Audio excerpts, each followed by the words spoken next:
This is my story.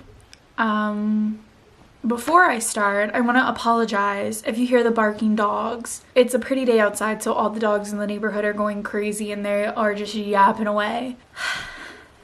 Anyway, this is my story. Whether you choose to listen or not is up to you. I'm gonna go on and do some trigger warnings. We are going to be talking about anxiety. We're going to be talking about eating disorders. We're going to be talking about body image, mental health, all things like that. So if you think you will be triggered in any way, shape, or form, please exit this video. Go watch one of our happier ones, and I'll see you there. But if you choose to sit and listen, all I ask is that you please keep an open mind. I know it's very easy to judge people, so please just listen with an open heart, open ears, and understand that everything I'm speaking of is my personal feelings, my personal experience. This is how I view myself. This is not how I view other people, and this is not how I view the world. Just because I feel this way about myself does not mean I feel this way about other people or view other people a different way, and it doesn't mean you should either. But overall, I'm hoping that this can help someone and speak to somebody. So let's get into it. For the past few years, I have been struggling. I have been fighting a very silent battle behind the camera when everything's turned off. Sometimes I've shared it on social media. I'm sure if you guys have followed me on TikTok, you've seen my TikToks of me crying. I've documented my health. I've talked about mental health. I am very open about it. But this is something that I've been struggling with on a day-to-day basis that for the majority, I would say I keep to myself. Sometimes I don't even speak to Saad about it.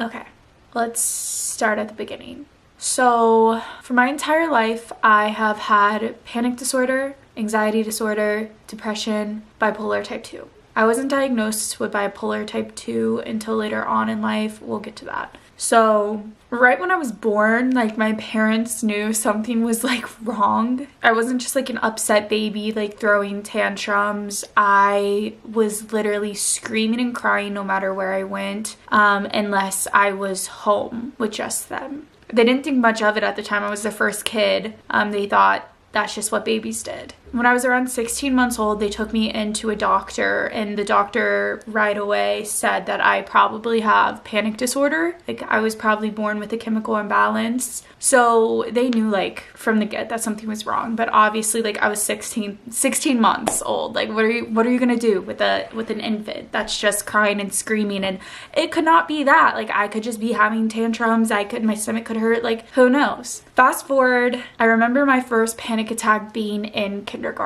I literally vividly remember this day because we were learning the alphabet, and I remember K and Q were getting married. I don't know why. I don't know what that means. I don't know why. I just specifically remember those things. I remember that day, and I remember feeling like I was dying. Now going through kindergarten and elementary school, I don't know if you guys remember. If you're old enough, you probably do. I don't know if they do this anymore, but I remember they would rate like your behavior with cards. Like you would have a green card if you were good that day. You would have a red card. Most days I had a red card, and it's not because I was a bad kid. It's because I was having panic attacks every day at school, and the teachers thought that I was throwing tantrums. They thought I was crying and I was screaming and I was freaking out of bad behavior. They didn't understand, and my parents didn't understand at the time that I was just having panic attacks.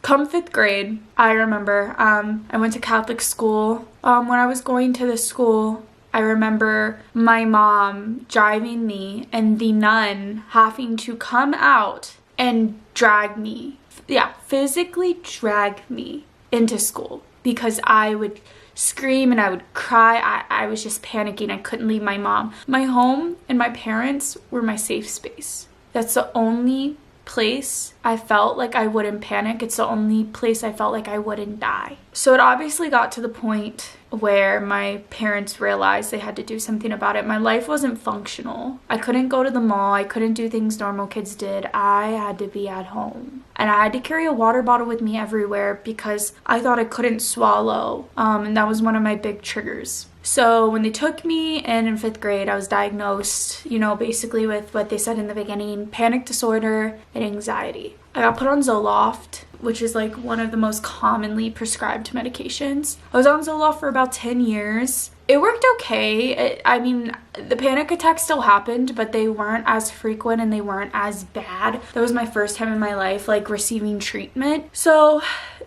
it was okay. We're gonna take a big jump forward. I just need you guys to understand that I started this medication at a very young age, and I'm glad I did. I don't regret that. I needed it in order to live a quote-unquote normal life. So fast forward, what are we talking 2018, into 2018, beginning of 2019. I felt like I was gonna die again. Everything flooded in. I was on so much medication and I was having these uncontrolled panic attacks that happened all day long. On top of that, I truly did health-wise feel like I was dying. It wasn't just the anxiety. I couldn't get out of bed. I would stand up and I felt like I was gonna drop to the floor. I couldn't take 2 steps without feeling out of breath. I had never experienced something so scary in my life. And let me tell you, panic attacks are scary. They are very, very scary. This was a whole nother level of scary. I knew something was wrong. I don't remember how in 2019 I ended up in Kentucky. I don't remember why, but I was in Kentucky, me and Saad were.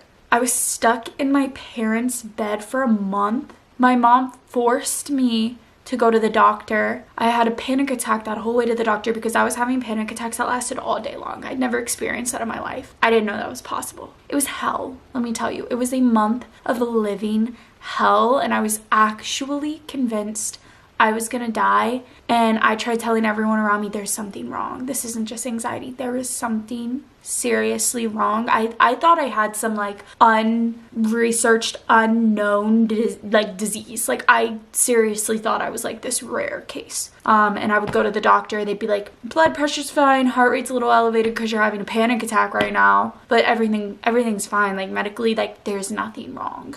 So I would have to get sedated with a lot of Valium. That's the only way I would stop panicking, and essentially it would knock me out. I would fall asleep. I would wake up the next day, repeat, panic attacks, sedation, go to sleep, wake up, panic attacks, sedation, wake up, panic attacks, sedation.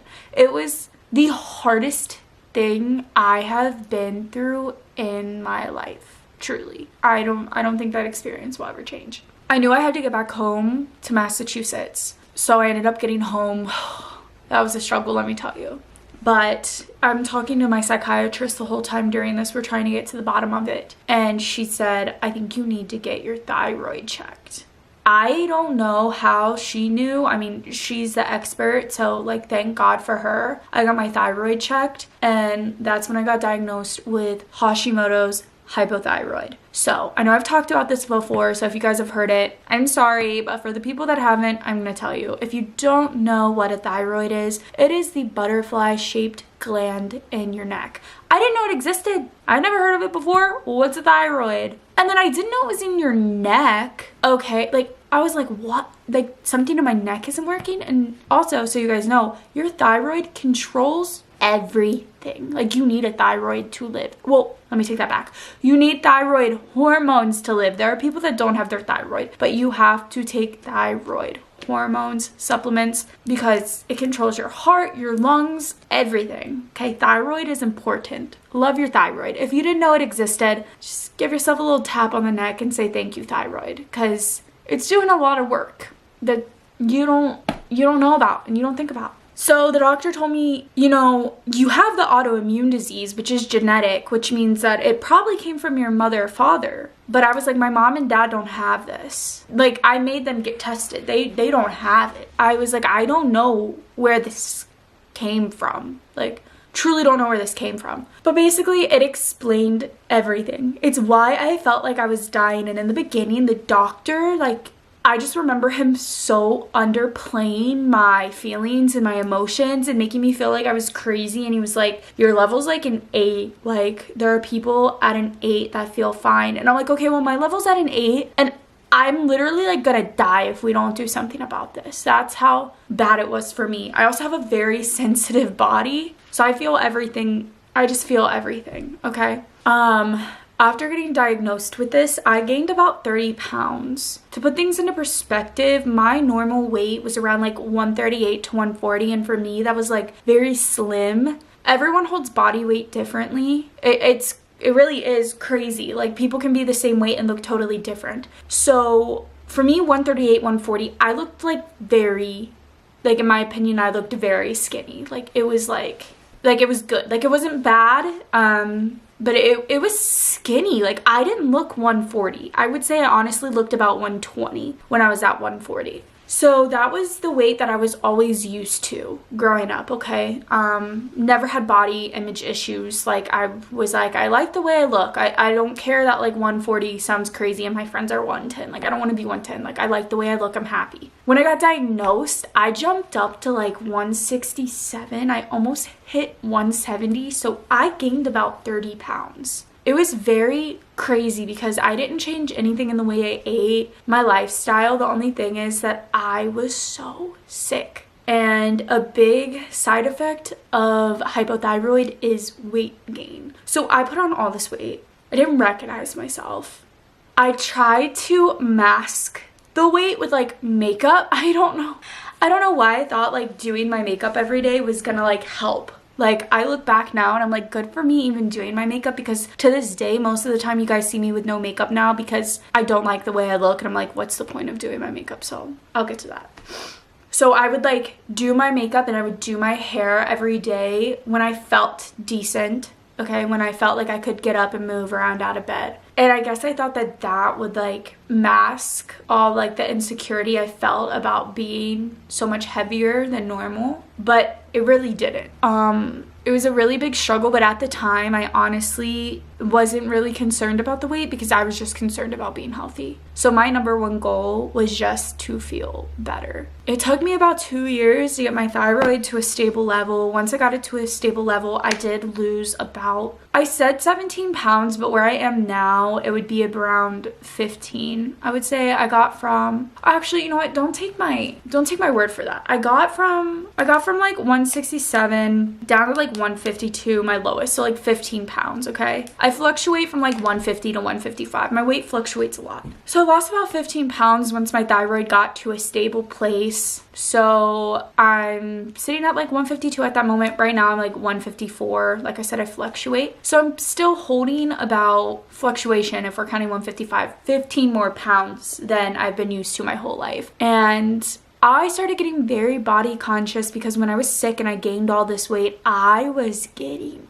fat shamed like no other. Like, there was no hiding it. Okay, like all my comments were, is it just me or did Jules get chubby? Is it just me or did Jules gain weight? Jules is fat now. You looked so much prettier before. You were so much prettier in 2018. Now you're fat. Like, thank you. Like, I'm sick and like on my deathbed. Like, thank you very much for pointing out the obvious that I already know. That instant, like me being sick and getting all those comments, like changed my entire mind. And that's where I'm leading with this. I'm sorry, I don't talk about this stuff like often, so when I do, I don't know how to word things. I'm trying my best, so please bear with me. I worked very hard to lose the 15 pounds that I did. But let me give you a little insight of what my mind turned into during this weight loss process. Things became very dark. I looked in the mirror and I viewed myself in a different way that I had never viewed myself in before. I thought, okay, I hate myself now, but if I lose some weight, everyone will think I'm pretty again. Everyone will stop commenting on my body and I'm gonna be okay. And also, let me give a disclaimer. So many side notes and disclaimers, I'm sorry. I've been doing social media for about like 11 years. I was doing Vine in high school. Comments like literally do not faze me. But keep in mind, I never had comments on my body, so that was one thing I was never exposed to. I've been told to drink bleach, I've been told to kill myself, I've been told I'm ugly, but like I've heard all of that. That ain't anything to me. Like you can tell me that any day. But people commenting on my body was something that I was not ever exposed to, okay? And it really, really hit me different because I also know this backstory that I'm sick and I gained all this weight and I'm already insecure about it. And now all of social media is pointing it out, like great. So I was like, okay, my mindset is really dark right now, but once I lose some weight, it'll get better. So I see a specialist, I see a personal trainer, I do all this stuff. It takes me a long time, but I lose like 15 pounds, like I said. Great. Why is everything still dark? I lost 15 pounds, but why is all I think about all day when I'm gonna work out?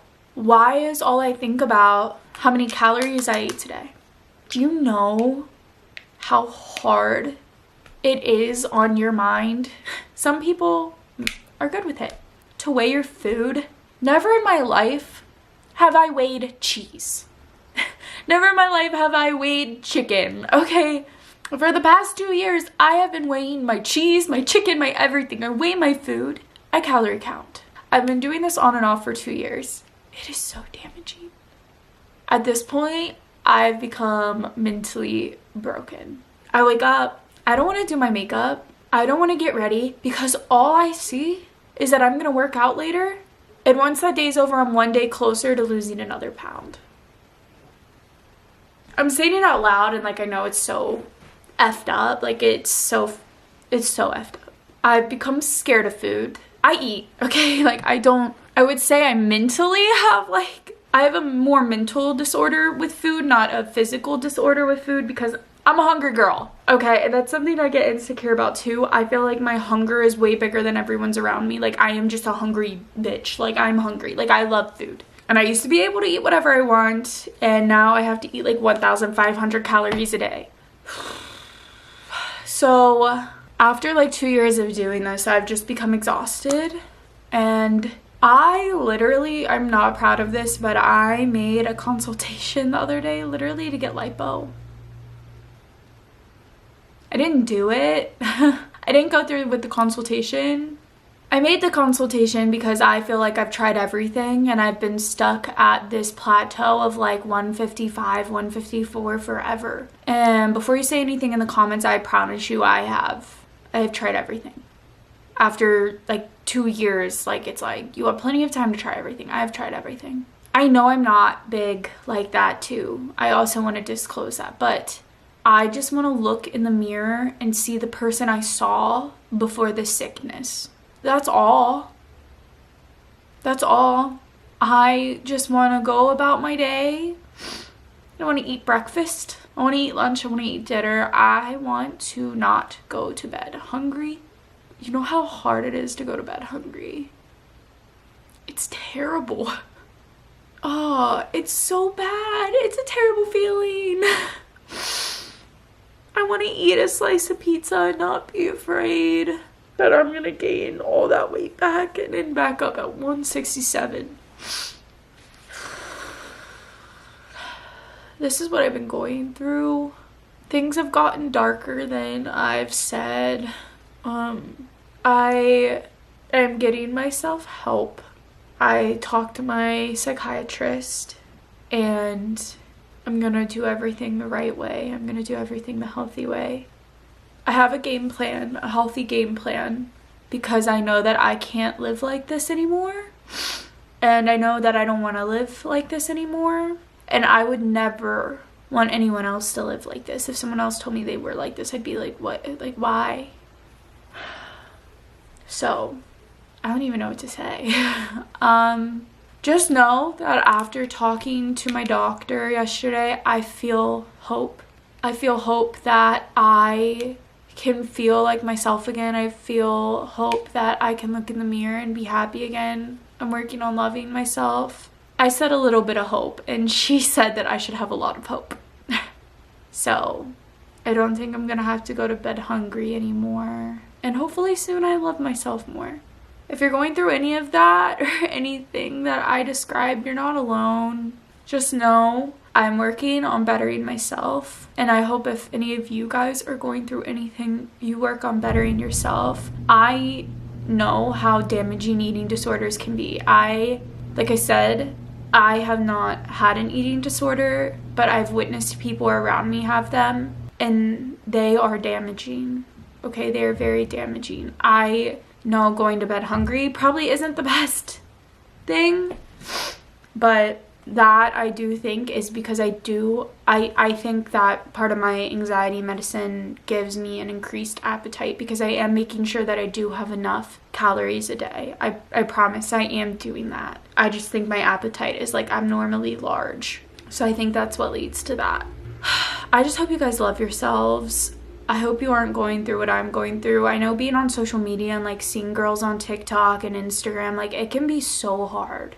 If you're going through anything, let's work on loving ourselves together. I'm gonna try to say nice things to myself in the mirror every day. I'm gonna try to get ready more. I'm gonna try to stop wearing stuff like this every day. It might offend I'm wearing this right now just because it's cold. Let's work on loving ourselves more in 2023. Let's work on healthier habits mentally and physically. I thought I was gonna say something to end this more on a positive note, but that's just my story. I think I'll have more of a positive ending soon. But for right now, I'm okay. I'm doing okay. And I'll continue to do better. I love you guys. Thank you for listening. And I'll see you in the next one.